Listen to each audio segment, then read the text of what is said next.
بسم اللہ الرحمن الرحیم۔ حضرات محترم، جیسا کہ آپ جانتے ہیں کہ رمضان کا مہینہ بالکل قریب آ چکا ہے۔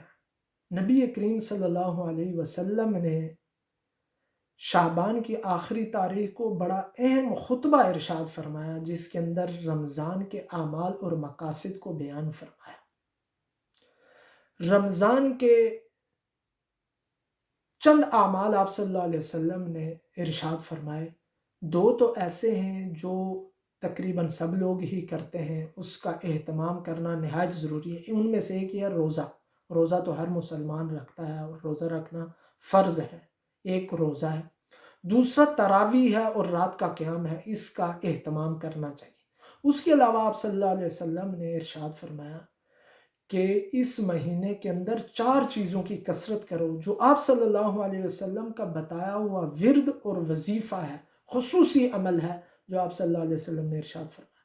آپ نے فرمایا 2 چیزیں ایسی ہیں جن کے ذریعے تم اللہ کو راضی کرو گے، اور 2 چیزیں ایسی ہیں جو تمہاری ضرورت ہے۔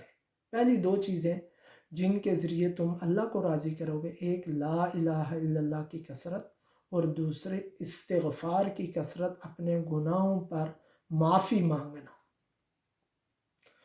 اور 2 چیزیں جو تمہارے لیے ضروری ہیں، تمہاری ضرورت ہے، ایک جنت کا سوال کہ اللہ تعالیٰ ہمیں جنت میں داخلہ عطا فرما، اور دوسری جہنم سے پناہ، اللہ ہمیں جہنم سے پناہ عطا فرما۔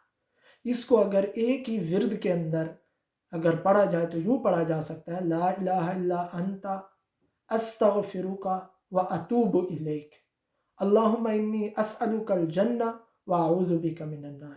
اللہ تعالیٰ ہم سب کو رمضان کے یہ خصوصی اعمال جو آپ صلی اللہ علیہ وسلم نے ارشاد فرمائے ہیں، ان پر عمل کرنے کی توفیق عطا فرمائے۔ والسلام علیکم ورحمۃ اللہ وبرکاتہ۔